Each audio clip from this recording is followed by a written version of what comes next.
right, Dirtbags, we are back with another episode. I've got my fellow Dirtbag, Luke Payne, on the other side here. How we doing, Luke? The Dirtbags Media Group. How you doing, Luke? I'm doing well.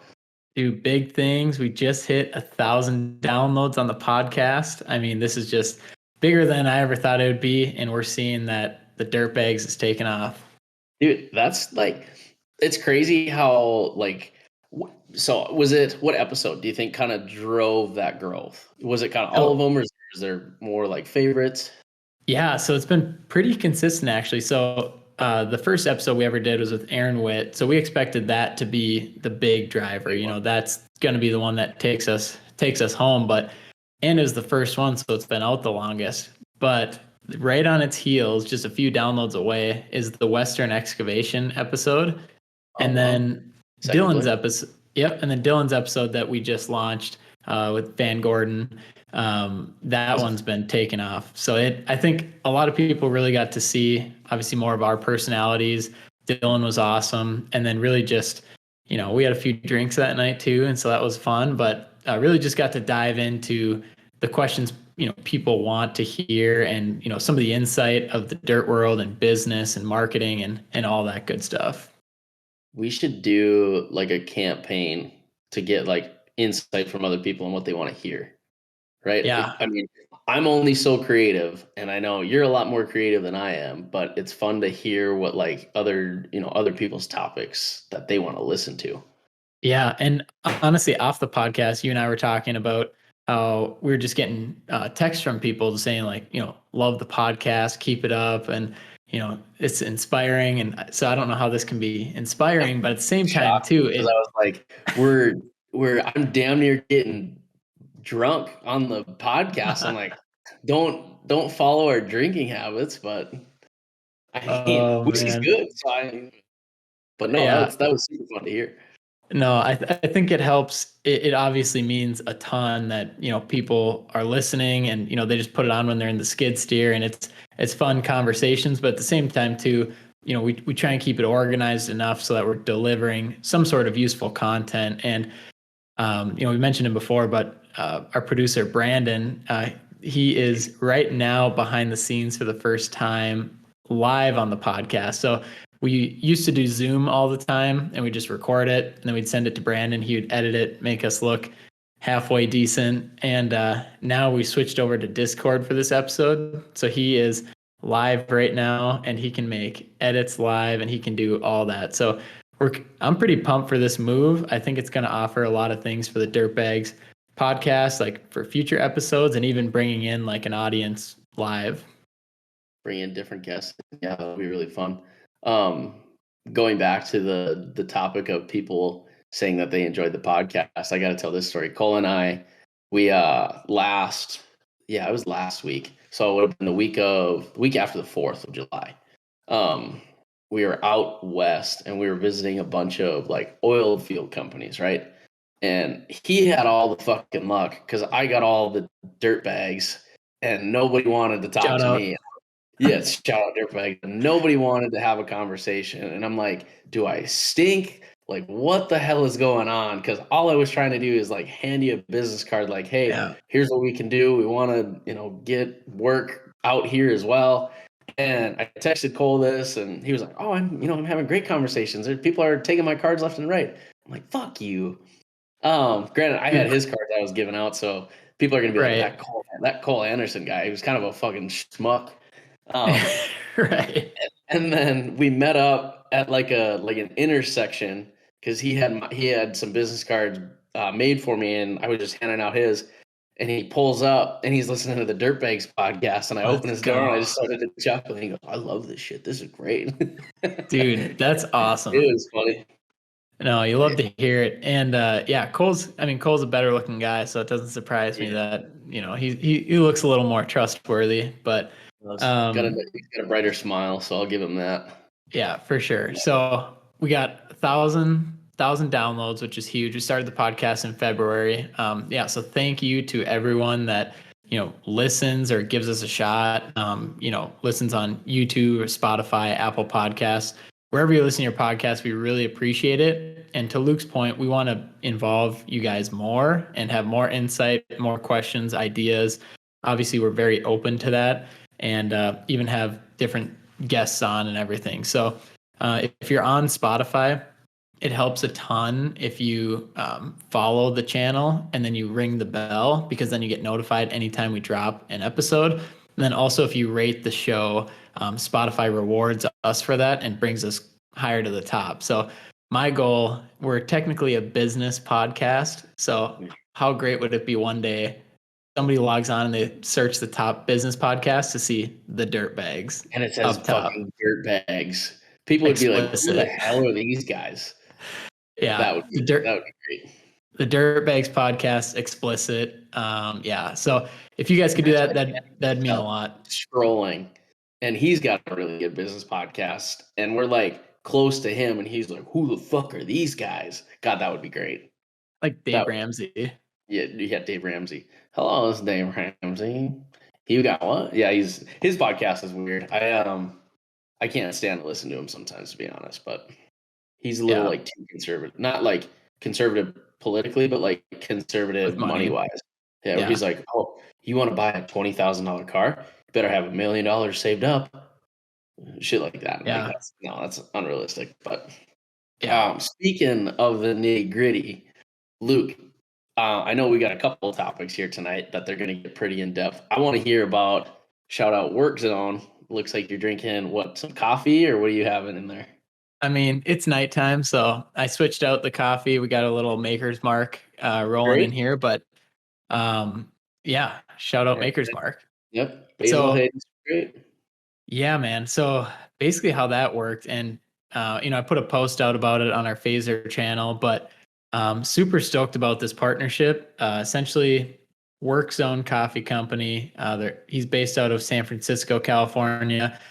Essentially, it's just a coffee company, but there's so much more to that. So the owner, Mitchell, he was an engineer for many years, worked in the construction space, and then he kind of wanted to pivot and do something else. He's a business-minded guy, and so loved coffee, started a coffee shop, but he also has the mission to promote safety in the workplace and safety in the field, specifically for construction companies. And so he works with a lot of companies, like John Deere and other companies at trade shows, just to promote safety, also have a badass product and something that we all consume every day. So I reached out to him. I was like, dude, love your stuff. Here's what we do. We have, 2 podcasts. We have a business where we do marketing for construction companies. We're not leaving this industry anytime soon. If you want to do something, like, I would love to get collaborative here. And yeah, basically we landed on, him sending us product and us saying that he's the official coffee of Phaser Marketing. And Yeah. yeah, as well as like all of the podcasts too. And I'm like, then we get to ship that stuff out, the free product we get, to our clients, to our guests we have on the show, to people at trade shows, things like that. So really just shout the name of a cool, badass company that also has an awesome mission for the construction space. That's really cool. Yeah, that's really cool. Um, I don't know anything about coffee. I remember you texted me and asked if I had a Keurig, and I was like, "No, Dude. I'm a fucking Red Bull." And honestly, I've been liking what's the Ghost Energies, which they're supposed to be better for you. But we were talking about kidney stones on one of our projects. One of the superintendents, he was telling us on the time he passed one, and it scared the shit out of us. We're like, we should probably stop drinking energy drinks. So definitely should look into some of that Work Zone coffee. Yeah, dude, you were one of the first ones I hit up because I'm like, I got to get some of this product, out to some of the guys that support us and, guys we're partnered with and stuff. And I go, Luke, do you have a Keurig? And nope, 2 Red Bulls a day. 2 Red Bulls in the morning. I'm like, dude, we got to get you switched. You're gonna die by the time you're 50. Oh man. So yeah, definitely big shout out Work Zone. They're awesome. Order their stuff. If you haven't yet, and then, tag them on Instagram and everything, but it's just a genuine product that I stand behind. So I'm like, might as well, partner up with them. So excited to see where that goes and how far we take it. But, cool mission in the industry. Really want to support those types of businesses. It's really cool. I mean, the safety aspect, I feel like in the construction industry